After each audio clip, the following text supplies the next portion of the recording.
आज आपल्या सर्वांना एकत्र बघून आनंद होत आहे आणि अराजकीय विषयासाठी आपण सगळे एवढे मोठ्या संख्येत आले आहेत तर आपलं खास करून स्वागत करतो.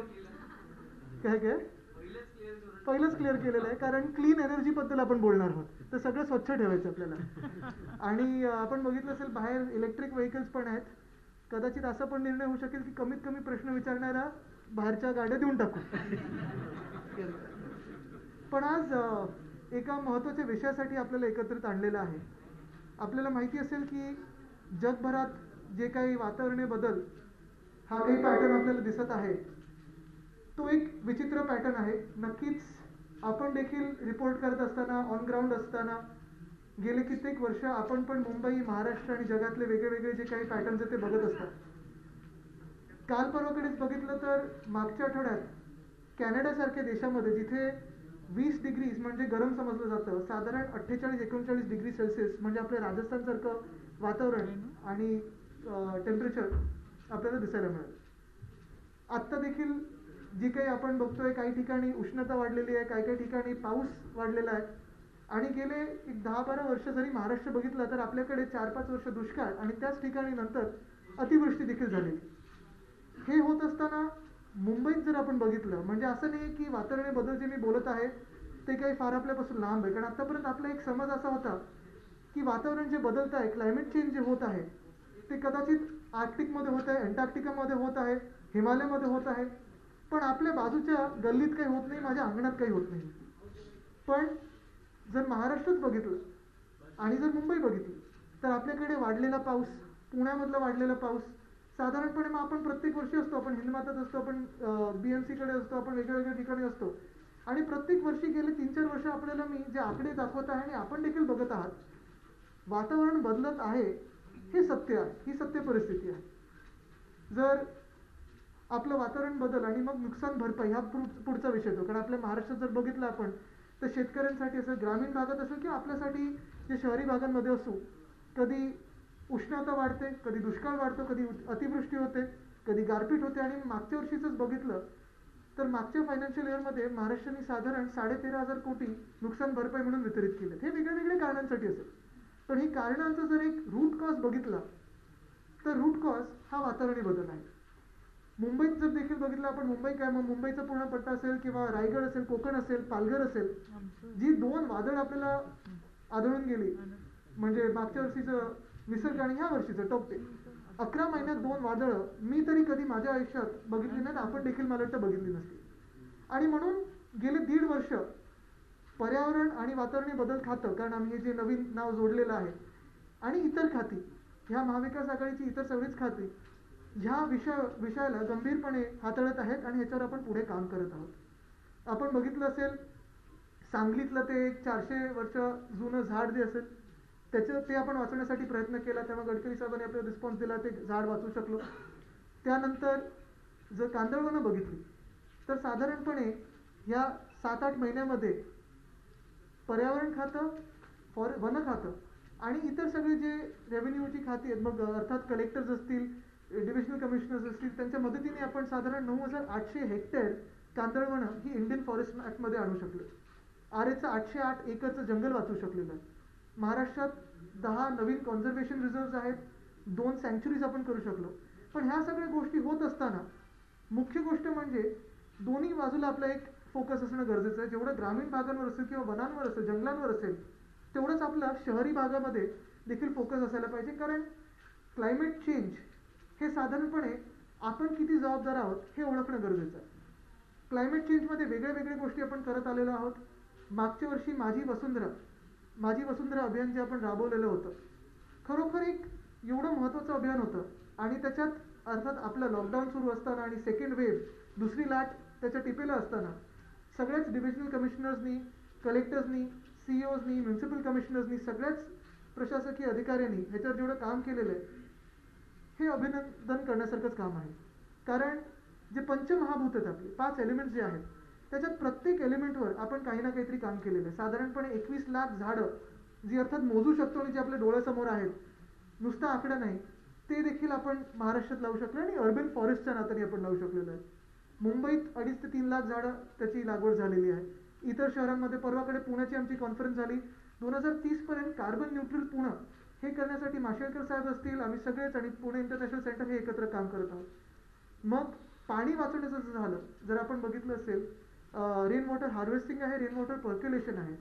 याच्यासाठी जेवढे आपण पर्क्युलेशन पिट्स आणि रेन वॉटर हार्वेस्टिंग पिट्स करत आहोत, हे जर काम बघितलं तर मागच्या 8 महिन्यात जे काम केलेले माझी वसुंधरा अभियानातून महाराष्ट्र जेवढं पाणी एका दिवसात वापरतं तेवढं पाणी आपण ह्या पर्क्युलेशन पिट्स आणि हार्वेस्टिंग पिट्समध्ये आपण वाचवू शकलेलो आहे. काही काही ठिकाणी LED लाईट्सचा वापर आपण वाढवलेला आहे, solar panel, rooftop solar panel असतील.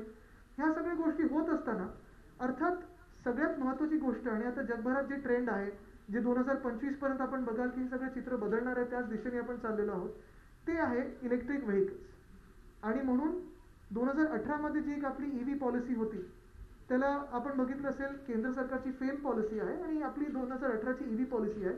दोन्ही लार्जली जर बघितलं आपण तर जास्तीत जास्त मॅन्युफॅक्चरिंग बेस होती. अर्थात त्याचा उपयोग झाला, आपल्याला ग्रीन नंबर प्लेट्स बघायला मिळतात सगळीकडे. पण एक विचार असा होता की प्रत्येक राज्य ह्या देशातलं वेगळ्या वेगळी EV पॉलिसी बनवत आहे, अपडेट करत आहे, कारण गरज वाढत आहे. वेगळ्या वेगळ्या वेळेप्रमाणे आपण बदलणं गरजेचं आहे, अपडेट करणं गरजेचं आहे. मध्यंतरीच्या काळात आम्ही एक कमिटी बसवलेली होती. त्या कमिटीमध्ये अर्थात आम्ही सगळेच होतो, आणि मुख्य म्हणजे ही काही जी पॉलिसी आज आलेली आहे ती सप्लाय चेन आणि डिमांड चेन ह्या दोन्हीसाठी आहे. म्हणजे जो गाडी बनवणार आहे त्याच्यासाठी देखील आहे, बॅटरी बनवणार आहे त्याच्यासाठी देखील आहे, आणि जो विकत घेणारा किंवा घेणारी असेल त्यांच्यासाठी देखील आहे.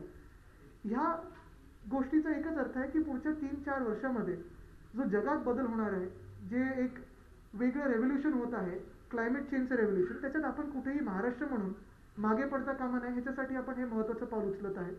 ह्याच्यात ज्या काही बारकाईच्या गोष्टी आहेत त्या आता अशी जी आपल्याला समोर आणणारच आहेत, मनीषाजी देखील आपल्याला सांगतीलच. पण मला वाटतं आपल्या माध्यमातून ही EV पॉलिसी जगभरात जावी ही माझी इच्छा आहे, कारण महाराष्ट्र एक पाऊल पुढे टाकत आहे, पर्यावरणासाठी टाकत आहे. आपण बघत असाल, C40 असेल, UNEP असेल, UNDP असेल, ब्लूमबर्ग असेल, U2 कोलॅबोरेशन असेल, ह्या सगळ्या गोष्टींवर आपण, WRI असेल, या सगळ्यांवर आपण काम करत आहोत. वेगळ्या वेगळ्या पर्यावरणाचं जे काही क्षेत्र असेल त्याच्यात काम करत आहोत. आजची जी पॉलिसी आहे ती EV आहे. EV पॉलिसी म्हणजे इलेक्ट्रिक व्हेकल पॉलिसी, ही प्रत्येक जणांसाठी आहे. मी आशिषजींना विनंती करतो की आपण थोडी माहिती सांगावी. सर्वात प्रथम तर मी आपल्याला धन्यवाद देऊ इच्छितो की आपल्या हे नेतृत्वाखाली ही इलेक्ट्रिक वाहन धोरण 2021च्या आपण तयार करू शकलो. माननीय राज्यमंत्री महोदयांनी देखील त्याच्यामध्ये त्यांचा सहभाग हे केलेला आहे, आणि विशेषकर मनीषा आणि त्याची टीम आमची खूप मदत केलेली आहे या समितीची, ज्याच्यामुळे ही पॉलिसी आज आपण तयार करू शकलो आहे. तर small presentation which is partly in English and partly in we have the screen in Marathi as well. Yeah. So if it's okay with you, I will just speak.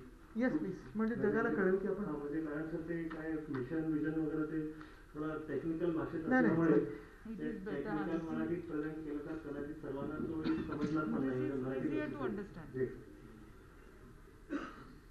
As good evening ladies and gentlemen, as you are all aware, electric vehicles is definitely an idea whose time has come, and mobility today is one of the most transformative sectors that is happening across the world.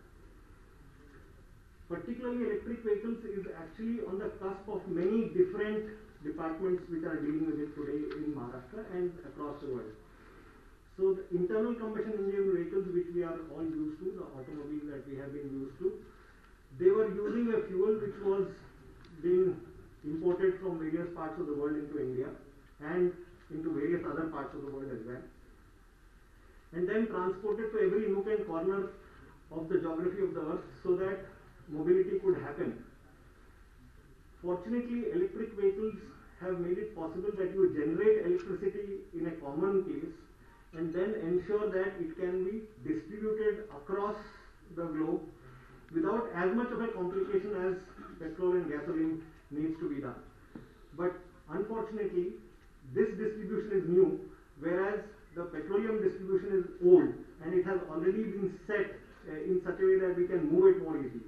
So it's more about logistics today than about anything else. And as Honorable Minister has just suggested, it is about the interaction between environment, energy, the auto sector or the transport sector, and most importantly, or rather as importantly, about climate change.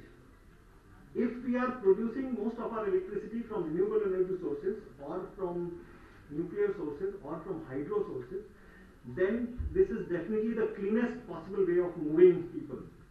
However, if we are using coal, even then it is far more efficient in terms of pollution as compared to what we are doing today, because the current internal combustion engine vehicles actually convert only 12 to 30% of the energy in gasoline to move people, whereas if it is done through coal, it could go between 50 to 70%.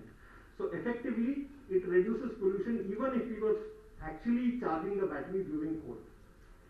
With this in mind, the state has, under the leadership of the Honorable Minister, come out with this vision to support and adopt sustainable and clean mobility solutions in Maharashtra.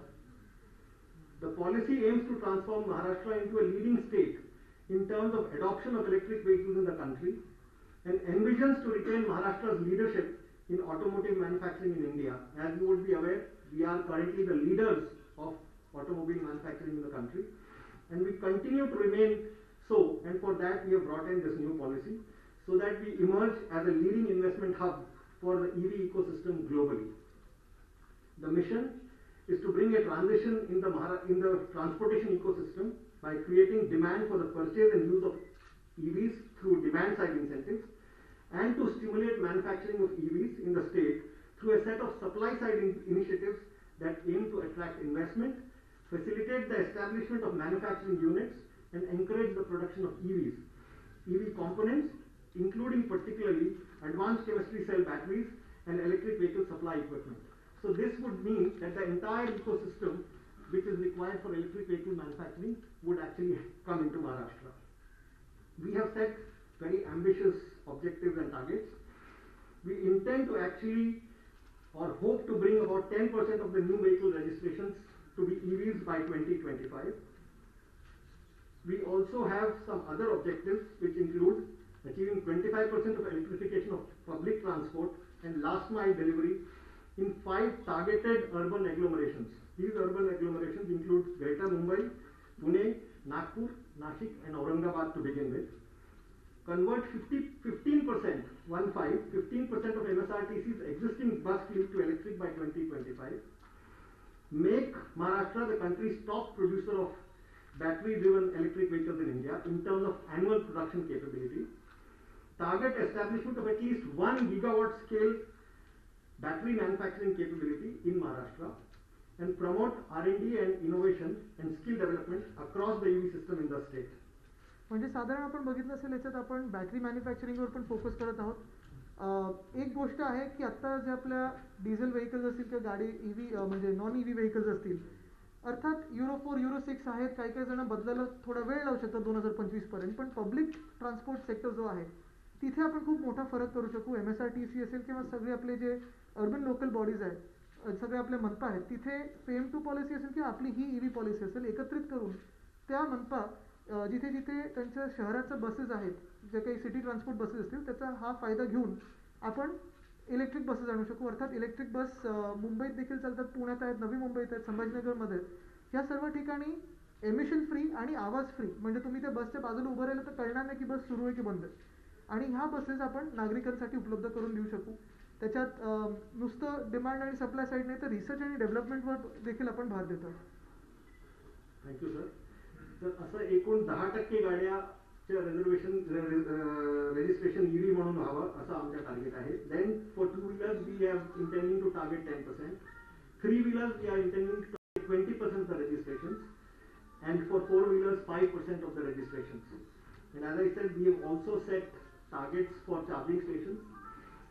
We have looked at some of the geographies like China and the US, and from there we have come to this conclusion that until and unless we create an adequate grid of charging stations, EV adoption in the state may not happen so easy, and therefore we have extensively incentivized setting up of charging stations with highly ambitious targets. As you can see, in the Greater Mumbai urban agglomeration, we have set a target of 1500 charging stations. In Pune 500, in Nashik 150, in Aurangabad 75, in Nagpur 150, in Amravati 30 and in Solapur 20.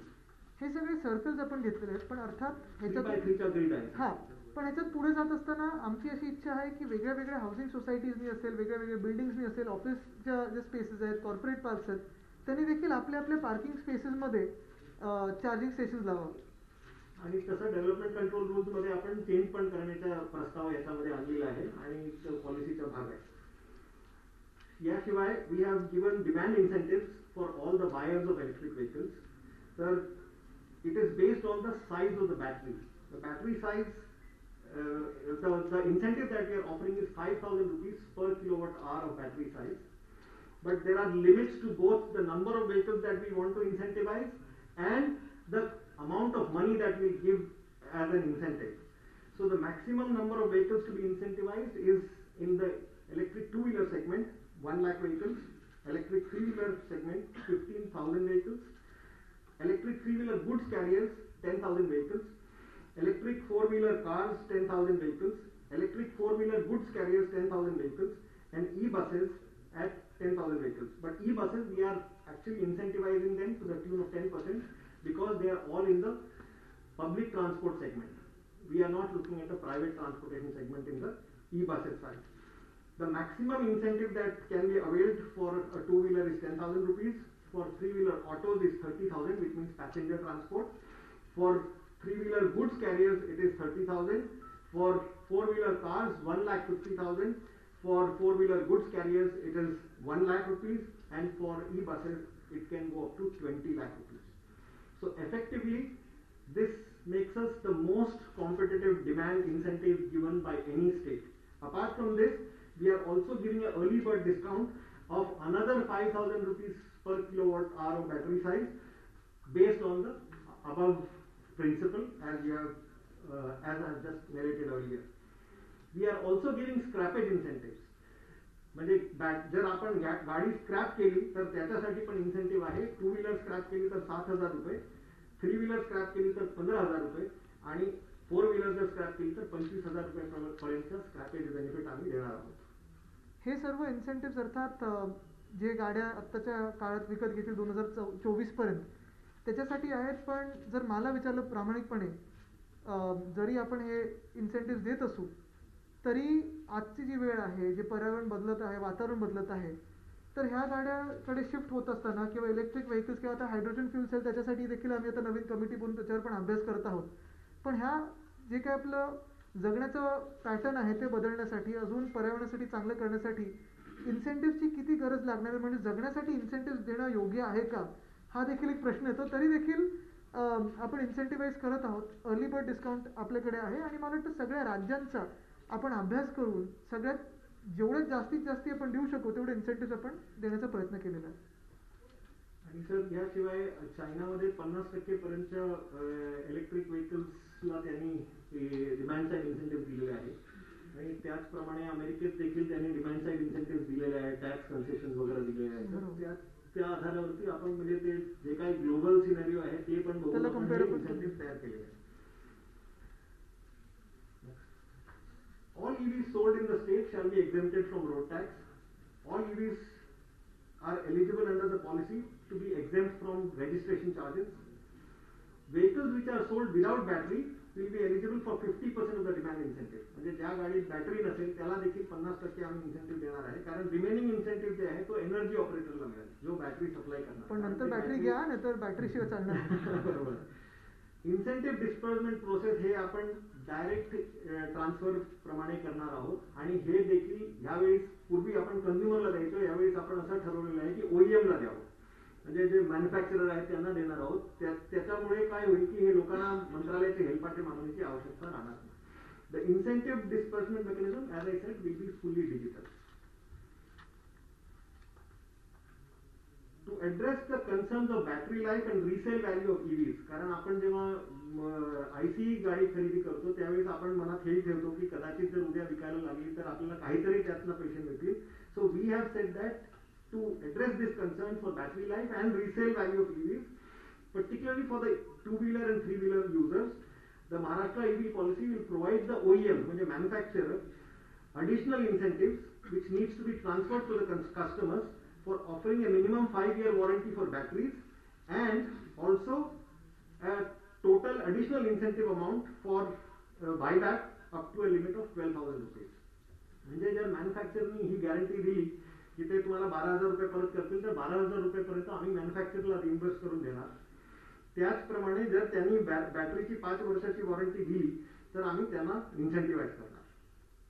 So assured buyback as described above, 6% of the total vehicle cost capped at INR 10,000, and battery warranty of at least 5 years is 4% of total vehicle cost capped at rupees 6,000.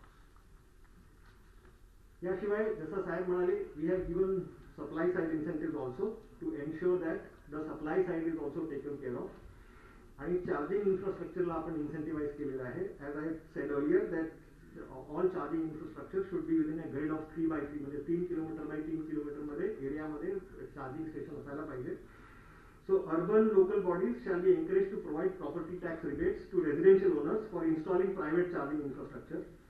The tariff applicable for all EV charging stations and battery swapping stations shall be as per order 322 of MERC or any such future orders by MERC. म्हणजे त्याची हे कॅप्ड आहे, हे त्याच्यामध्ये commercial price लावू शकत नाही. EV charging stations should be considered as amenities under the DCR, and further amenity spaces should be earmarked for EV charging stations in the development plans for the cities.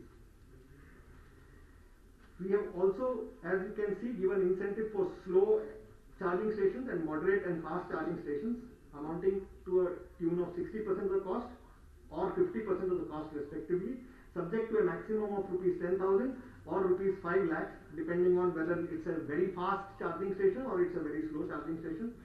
And the maximum number of units charging stations have also been capped to 15,500, because we believe that after this number is reached, EVs will become automatically economical for people to buy them. For the manufacturing side incentives, we have said that all the benefits under the D+ category of mega projects, this is not available to any other investment in the state currently until unless you are in a D+ category location. So geographically, D+ category locations are the ones where incentives are the highest. So we have said that this incentive would be available to any manufacturing unit which does anything related to EVs in the state, thereby giving them the highest possible incentive that Maharashtra normally offers to any investor. We are also saying that we can tailor make it further to ensure that most of the EV manufacturing actually flows into Maharashtra. On the battery manufacturing side, the PLI scheme which has been announced by the central government, we are actually trying our level best to ensure that at least 1 gigawatt scale battery manufacturing capability of advanced chemistry cells comes into Maharashtra, and साहेबांनी जसं सांगितलं, it could also include hydrogen cells. Some other key provisions that we have worked on. The first one is mostly about the Environment Department of creating a credit program for zero emission vehicles. This has currently been experimented in 12 states in the US. It started with California. So our hope is that very soon we come out with a credit program for our state. There are certain non-fiscal incentives to ease operations for EVs in the state that we are offering. Then we have set up a state EV fund which will ensure promotion of EV adoption, include providing incentives for EVs and EV infrastructure. There is a steering committee under the chairmanship of the Chief Secretary of the state to ensure that the policy is implemented in right earnest. There is a state EV secretariat which has been set up in the Environment Department so that they can monitor whatever policy aims, objectives and targets we have set. And the policy validity is till March 31st, 2025. Thank you very much, ladies and gentlemen. धन्यवाद. तर ही अशी आपण policy मागच्या आठवड्यात कॅबिनेटमध्ये मंजूर करून आपण आज आपल्या माध्यमातून सगळ्या लोकांसमोर नेत आहोत. अर्थात EV एक असं क्षेत्र आहे जे सतत बदलत आहे, वेगळं वेगळं रिसर्च होते. मला आठवतं की जेव्हा मी थोडं पहिलं ह्याच्यात बघायला लागलेलो तर मुंबई महानगरपालिकेसाठी आपण 6 बसेस BSTच्या साधारण 2015 मध्ये आणलेल्या. त्यावेळी जेव्हा 2012 मध्ये मी EV बद्दल थोडं बघायला लागलो, 2013 मध्ये स्टँडिंग कमिटीमधून आपण बजेटमध्ये आणलं पहिल्यांदा की मुंबईसाठी आपण EVs घेऊ. त्याच्यात चार्जिंगचा वेळ आणि रेंज ही जेवढी होती त्याच्यातून आता गेल्या 7-8 वर्षानंतर एवढा बदल होत गेलेला आहे की साधारण 1 तासात देखील तुम्ही तेवढी रेंज आता पूर्णपणे कव्हर करू शकता. वेगळ्या महानगरपालिका असतील, वेगळ्या नगरपालिका असतील, ह्याचा अर्थात फायदा घेऊ शकतील. पण महत्त्वाची गोष्ट म्हणजे आपण जर बघितलं तर इन्सेंटिव्ह ह्यावेळी सगळ्यांसाठी आहे आणि कदाचित देशातली अशी एक पॉलिसी असेल ज्यांनी पूर्णपणे सगळ्या इतर राज्यांचा अभ्यास केलेला आहे, जगभरात काय चाललेलं आहे त्याचा अभ्यास केला आहे, रिसर्च डेव्हलपमेंटवर थोडा आपण स्कोप दिलेला आहे आणि ही पॉलिसी आपण प्रस्तावित केलेली आहे. आपले काही ह्याच्यावर प्रश्न असतील किंवा सूचना असतील तर इलेक्ट्रिक व्हेकल पॉलिसीमध्ये सगळ्यात महत्त्वाचा जो मुद्दा आहे एखादा कंझ्युमर म्हणून विचार केला तर होईल की चार्जिंग स्टेशनचा. तर चार्जिंग स्टेशनवर तुम्ही इन्सेंटिव्ह बद्दल बोलला, but is there any plan or is there any charging station बद्दल अर्थात येस एव्हरी पेट्रोल पंप. आता याच्यात 2-3 गोष्टी आहेत. सॉरी मी आपल्याला हे करतो. चार्जिंग स्टेशन्स बद्दल जर आपण बघितलं तर जगभरात अर्थात चार्जिंग स्टेशन्स वाढत आहेत, आपल्या महाराष्ट्रात पण वाढत आहेत. पण जर आपल्याकडे एकंदर सायकोलॉजी किंवा आपण जर थोडा विचार केला की आपल्याकडे पार्किंग पॅटर्न काय आहे, तर आपल्याकडे असं नाही की आपण थोडं दूर जाऊन आपण पार्किंग करून आपल्या घरी येतो. आपल्या साधारण घराच्या खालती आपलं पार्किंग असतं किंवा हाऊसिंग सोसायटीमध्ये असतं. तसंच आत्ता ज्या काही आम्ही मॅन्युफॅक्चरर्सबद्दल बोलत आहोत त्यांच्याबरोबर बोलत आहोत, चार्जिंग स्टेशनसाठी देखील बोलत आहोत.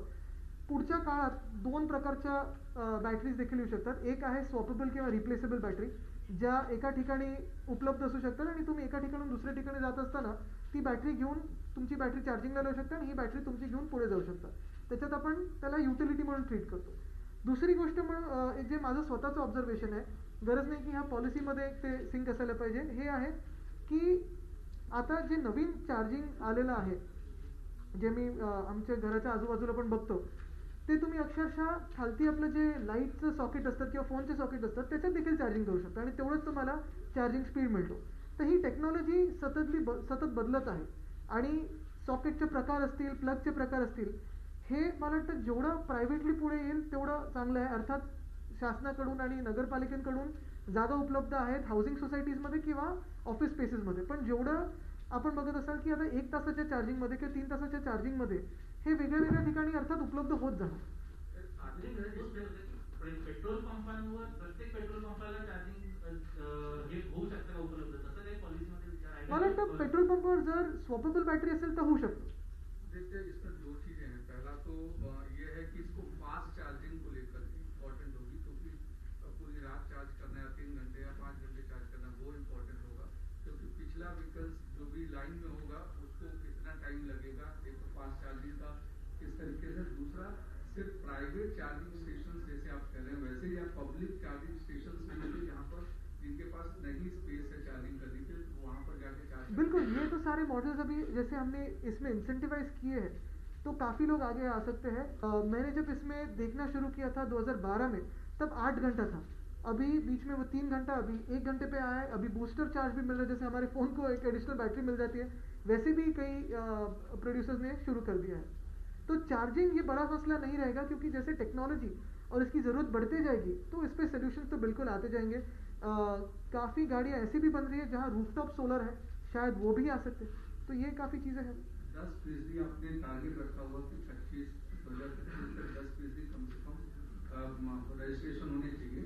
लेकिन क्या उम्मीद है, क्योंकि जिस तरीके से लोग एकाएक दूसरी ट्रांसफर होकर दूसरे तरीके की पॉलिसी में जाना है, दूसरे तरीके के इलेक्ट्रिक व्हीकल्स इस्तेमाल करने को लेकर कितनी उम्मीद करते हैं कि कितना एक्सेप्ट करेंगे? उम्मीद काफ़ी है क्योंकि अगर आप देखें तो युवाओं में और जो फर्स्ट टाइम बायर्स हैं या जो अपनी गाड़ी बदलना चाहते हैं, एक तो जो बढ़ते दाम है वो तो है, लेकिन उसको भी अगर नज़रअंदाज करें तो जो अवेयरनेस बढ़ी है, जो लोगों में सिटीजन्स में अवेयरनेस बढ़ी है, उसी से मुझे ज़्यादा उम्मीद मिलती है. ये तो हमारे कम से कम टारगेट्स है, ज़्यादा से ज़्यादा हो. और दूसरी चीज़ इंसेंटिव जिसको ज़रूरत हो उसके लिए उपलब्ध हो, ये भी हमारी एक फोकस एरिया रहेगी. मेरा सवाल आपसे डिफरेंट कार्स, आप आपकी गाड़ी कब चेंज करेंगे, आप ईवी क्यों लेंगे? Exactly, that is one of the things which is why we focus largely on public, because the first and most important thing is to convert public transport into electric, because the cost on the government also will reduce by doing so. Two, when you have a combustible engine motor vehicle, you have Euro 4, Euro 6 and other standards, Bharat also. The movement from there is particularly going to be or maybe slow. That is why we're focusing more on public transport first, and two-wheelers first, three-wheelers first, to convince the larger spectrum of public. Yes, the next buy definitely will be electric as soon as there is more availability in the market. But there is a lot of research happening on buses and three-wheelers, which is very, very available, and two-wheelers also. एकंदरीत कुठलीही योजना आणताना timing खूप महत्त्वाचा असतो. एकीकडे पेट्रोलचे गगनाला भिडलेले भाव आणि आता सध्या महाराष्ट्रातलं पर्यावरण, प्रदूषण आणि पैसे यासाठी हे सगळं पूरक कसं पडतं आणि हा टायमिंग. आता तुम्हाला एक उदाहरण देतो. परवाकडे मी मला वाटतं BST मध्ये होतो आणि अर्थात तिथे देखील आढावा चाललेला. तर जर आपण बघितलं तर 35 रुपये पर किलोमीटर हे फ्युएलसाठी येतं, 22 रुपये पर किलोमीटर CNG साठी येतं आणि 9 रुपये पर किलोमीटर साधारण जो अंदाज लावलेला आहे तो इलेक्ट्रिक व्हेकलसाठी आहे. पुढे जात असताना जर आपण बघत असाल की जसं BST आहे किंवा MSRTC आहे, तसंच प्रत्येक शहराच्या ज्या काही पब्लिक ट्रान्सपोर्टचे जे बसेसची वगैरे सिस्टम आहे त्याला सतत आपण काही ना काहीतरी सबसिडी, ग्रँट, लोन किंवा वन टाइम पेमेंट वगैरे असं करत असतो आणि शासनाकडे ह्या मागण्या येत असतात. एकंदरीतच आपण बघितलं तर पुढे जात असताना जर हे पैसे वाचवायचे असतील आणि चांगल्या कामी आपण हे बसेसला पण एमिशन फ्री आणि साऊंड फ्री करायचं असेल तर अर्थात इलेक्ट्रिक हा पुढचा उपाय आहेच. आणि आपल्याकडे डेपोजमध्ये बस डेपोज असतील तिथे मोठी एक संधी आहे आपल्याला हे चार्जिंग स्टेशन्स करण्यासाठी. एक काल नाशिकमध्ये अशी घटना घडली की बाईक चार्जिंगला लावली होती आणि चार्जिंग करताना त्या बाईकचा स्फोट देखील झाला. म्हणजे अशा देखील घटना होत आहेत. त्यापासून कसं सावध राहावं. आता ह्या घटना अर्थात महत्त्वाच्या आहेत आणि ह्याच्यासाठी आपण वेगळे वेगळे पॅरामीटर्स, कारण जसं आपण सांगितलं की चार्जिंग स्टेशन जेव्हा येतात किंवा आपण जसं हाऊसिंग सोसायटीजमध्ये सांगितलंय पेट्रोल पंपवर पण तेवढाच धोका असतो. तर ह्या काही गोष्टी आपण सांभाळून पुढे जाणं गरजेचं असतं. पण ती टेक्नॉलॉजी ही पुढे जाणे गरजेचं असतं आणि त्याच्यासाठी आपण ही पॉलिसी आणलेली आहे. एक मिनिट इथून एक सेकंड इथून एक येतो मग 5 येतो. We can charge now in 20 minutes now, not 1 hour. Yes, exactly. 80%. And then another question is that regarding the charging station, why we are not promoting some solar charging? I should count So, that. when we speak about electric vehicles as a part of our clean energy program, we cannot be dependent on conventional energy for clean energy. Because on one side, when we are saying electric vehicles is the way ahead for clean energy, we have to base our entire focus of energy generation on renewable energy. The commitment of Maharashtra state and of course India globally to the Solar Alliance is by 2025, 25% of our energy requirements will be met by Solar Alliance or solar energy.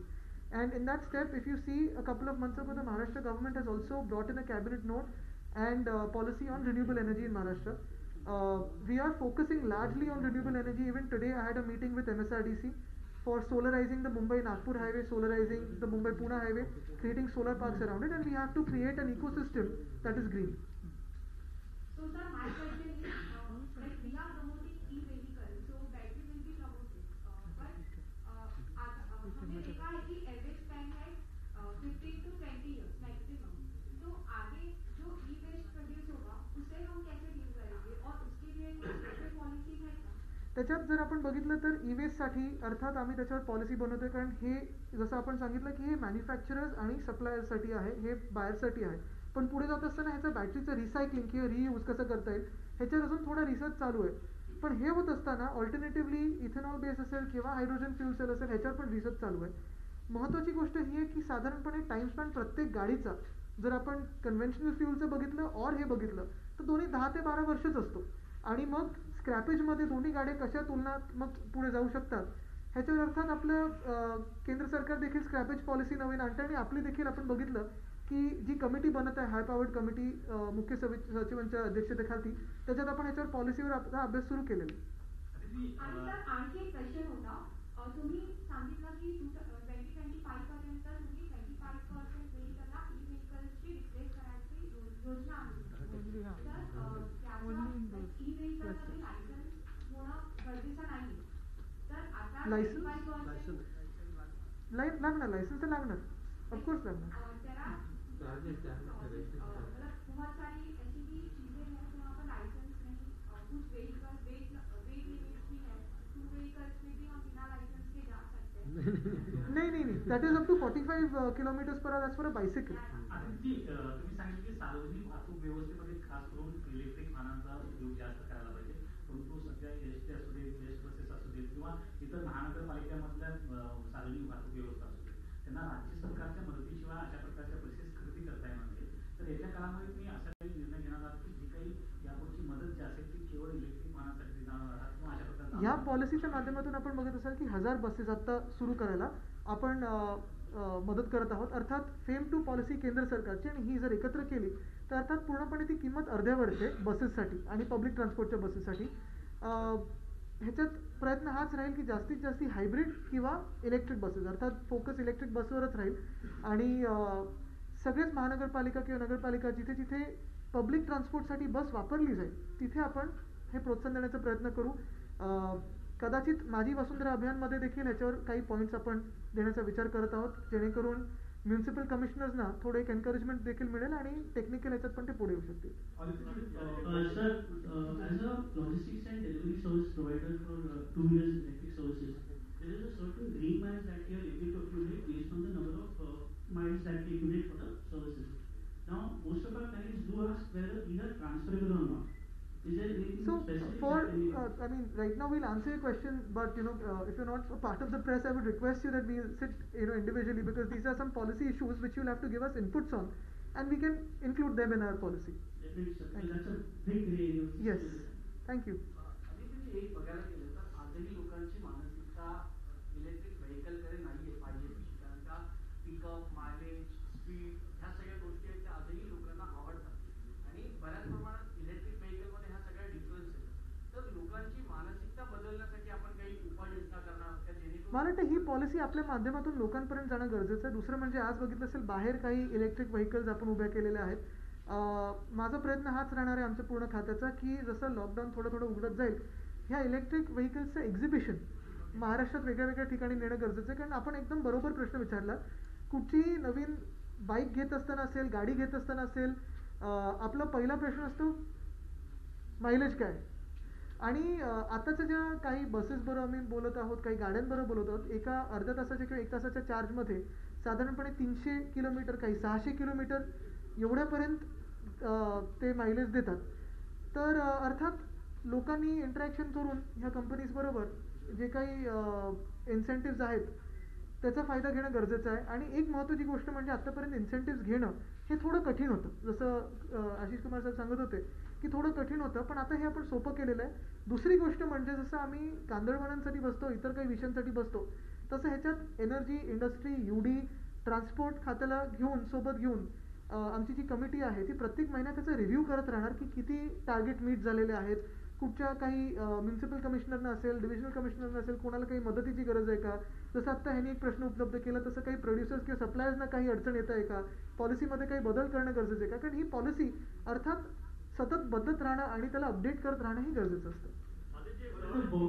बहुत C जगह पे जैसे आपने नाम यहाँ पे mention किया apart from Mumbai अगर हम देखें तो पुणे हो नागपुर हो औरंगाबाद हो यहाँ पे लोड शेडिंग की सबसे ज्यादा बड़ी समस्या है. तो हाउ यू गोना टैकल दिस क्योंकि अगर आप कह रहे हैं कि हम सोसाइटीज को भी इंकरेज करेंगे या ऑफिसेस को भी इंकरेज करेंगे कि आप EV के लिए स्टेशन लगाइए लेकिन ये ऐसी जगह जो चार्जिंग स्टेशन है वो जरूरी रहेंगी. लेकिन जैसे मैंने कहा कि इस कमेटी में हर एक डिपार्टमेंट जो इससे जुड़ा हुआ है उसको हमने लिया है ताकि ये सारे जो मसले हैं उस कमेटी में उसके हल निकले. क्योंकि इसमें जैसे आपने कहा कि एनर्जी डिपार्टमेंट ज़रूरी है इंडस्ट्री ज़रूरी है UD है. क्योंकि कभी कभी क्या होता है कि जो मसले आपके सामने आते हैं तो हर एक डिपार्टमेंट की इसमें ज़रूरत होती है वो उसको हल निकालने के लिए. आता आपण इलेक्ट्रिक व्हेकल पॉलिसीबद्दल बोलतोय. मध्यंतरी टेस्ला बद्दल बरीच चर्चा झाली होती की महाराष्ट्रात येणार आहे का नाही तर त्याच्याबद्दल काय. त्याच्यावर चर्चा खूप होत आहे पण अर्थात आम्ही प्रत्येक कंपनीबरोबर बोलत आहोत आणि ज्या ज्या कंपन्यांना आपल्या देशात यायचं आहे प्रोडक्शनसाठी महाराष्ट्र हे एक मोठं राज्य आहेच. कारण साधारणपणे आपल्या काही जिल्ह्यांमध्ये आपण बघत असाल की जास्तीत जास्ती त्यांचे ॲन्सिलरी पार्ट जे बनवतात मला वाटतं 73 ते 74% ह्या गाड्यांचे ॲन्सिलरी पार्ट बनवणारे महाराष्ट्रात आहेत. रिसर्च डेव्हलपमेंट आपल्याकडे महाराष्ट्रात होतं. तर इकॉनॉमिकली बघताना आणि आपल्यासाठी नाही त्यांच्यासाठी जास्ती बघत असताना महाराष्ट्र हे सर्वोत्तम राज्य आहेच. पण खातं म्हणून किंवा मंत्री म्हणून आम्ही एका कुठच्या कंपनीला किंवा गाडीला एन्डॉर्स तर करू नाही शकत. तरी देखील आपण जे काही इन्सेंटिव्ह दिलेले आहेत ज्या कंपन्यांना देशात आपल्या प्रोडक्शनसाठी यायचं असेल गिगा फॅक्टरी करायची असेल तर ते स्वतःहून अभ्यास जेव्हा करतील तेव्हा मला वाटतं त्यांना दिसेल की आपलं राज्य हे त्यांच्यासाठी जास्तीत जास्त बेनिफिशियल आहे. कारण आपल्याकडे तेवढ्या शहरं देखील आहेत जे इलेक्ट्रिक गाड्या विकत घेऊ शकतील तेवढं प्रोडक्शन कॅपॅसिटी आहे, तेवढं सप्लाय कॅपॅसिटी. अभी एक सवाल है हिंदी में जानना चाहिए था आपसे कि जो महाराष्ट्र ईवी पॉलिसी आपको 2021 से क्या है रिड्यूस और समझाना हिंदी दर्शकों के लिए. मुझे लगता है कि वो काफ़ी बड़ी पॉलिसी है, आपने पूरी देखी होगी. लेकिन जब इलेक्ट्रिक पॉलिसी, जो इलेक्ट्रिक व्हीकल पॉलिसी है आपके सामने हमने प्रस्तुत की है, मैं आपसे दरख्वास्त करूंगा कि आप उसको ट्रांसलेट करके आपके चैनल पे देखें. मेरी चार्जिंग अभी थोड़ी लो हो गई है आपके सवाल लेते लेते.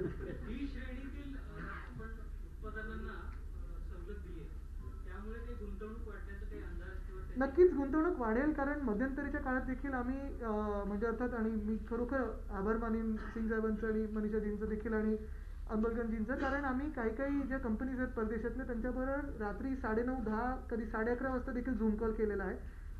आणि हे सगळे उपलब्ध असतात, कारण 2 गोष्टी आहेत. अर्थात मुख्यमंत्री महोदय, उपमुख्यमंत्री महोदय, महसूल मंत्री महोदय यांच्याकडून तर आम्हाला पुरेपूर जो काही सपोर्ट आहे तो आहेच, आणि आपल्याला पॉलिसीमध्ये देखील दिसलं असेल. तरी देखील संजयजी असेल, मी असेल, आम्हाला सगळ्यांनाच, आणि देसाई साहेबांना, आम्ही सगळे आमचे वेगळे वेगळे ह्याच्यातून पर्स्पेक्टिव्हमधून बघत असतो. देसाई साहेबांना अर्थात इथे गुंतवणूक वाढवायची आहे. आपण बघितलं असेल मध्यंतरीच्या काळात देखील 2 लाख कोटीबद्दल आपण MOUs केलेले आहेत.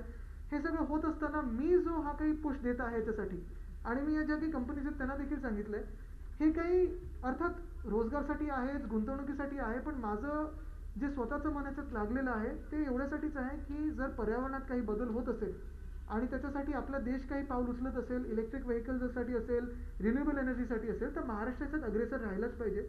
माझी स्वतःची एक युवा म्हणून उम्मीद जेवढी आहे तेवढी भीती देखील आहे की आपलं वातावरण जे बदलत आहे ते काही बरोबर नाही दिसत आहे. आणि जर आपल्याला ह्याच्यात काही बदल घडवायचा असेल, जर तिथे काही आपल्याला महत्त्वाची पावलं उचलायची असतील, त्याची वेळही आत्ता आहे. आपण खूप वेळा बोलत असतो की 2030 पर्यंतचं दशक आहे त्याला लास्ट डेकेड म्हणून बोललं जातं, की जे काही आपण करू शकतो ते आत्ता करू शकतो. पण मला वाटत नाही आपल्याकडे तेवढा देखील वेळ आहे आपल्या वसुंधरेसाठी काही करण्यासाठी. जर काही करायचं असेल तर आपल्याला आत्तापासून करायचं असेल, आणि अर्थात जर पहिलं पाऊल टाकायचं असेल तर आपण जर टाकलं तर इतर आपल्यासोबत चालायला लागतील. जसं मी सांगितलं की ही आपली पॉलिसी आहे. माझी हीच उमेद आहे की आपल्यासारखी इतर राज्य देखील आपल्या देशातले असे काही पॉलिसीज बनवून अपडेट करून जेवढी चांगली गुंतवणूक असेल, जेवढा चांगला रोजगार असेल आपल्या देशासाठी, आणि इलेक्ट्रिक व्हेकल्स किंवा ऑल्टरनेट फ्युअलसाठी ज्या व्हेकल्स असतील त्याला आपण जर चांगलं प्रोत्साहन दिलं तर आपला देश खरोखर पुढे जाऊ शकतो. इलेक्ट्रिक वाहनाला आपण आज प्रोत्साहन देतोय, दुसरीकडे लोकल नावाची इलेक्ट्रिक व्हेकल त्याच्यावर अजून निर्बंध आहे. कशावर? लोकल. हा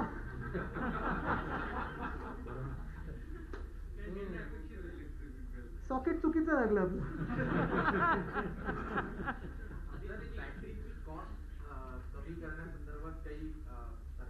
एक ह्याच्यात आहे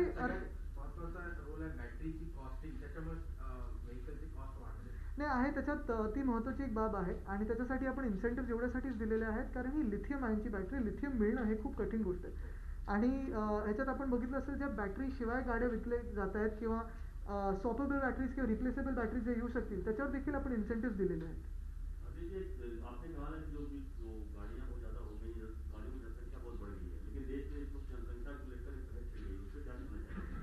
आपका सॉकेट गलत है, मैंने जैसे कहा अभी हमारा प्लग सिर्फ इलेक्ट्रिक चार्जिंग के इस पे लगा हुआ है. तो मला वाटतं की आपण समाप्त करू ही प्रेस कॉन्फरन्स, पण आपल्या माध्यमातून खरोखर ही पॉलिसी जर जनतेपर्यंत जशी आहे तशी गेली तर ह्या विषयात आपण खूप बदल करू शकतो, ह्याच्यात चांगली पावलं उचलू शकतो. मी पुन्हा एकदा आपल्या सगळ्यांचे आभार मानेन की आपण ह्या पॉलिसीसाठी इथे आलात आणि जे काही लाईव्ह आपण दाखवलेलं आहे. धन्यवाद. जय हिंद, जय महाराष्ट्र, वंदे मातरम. छत्रपतींचा विचार म्हणजे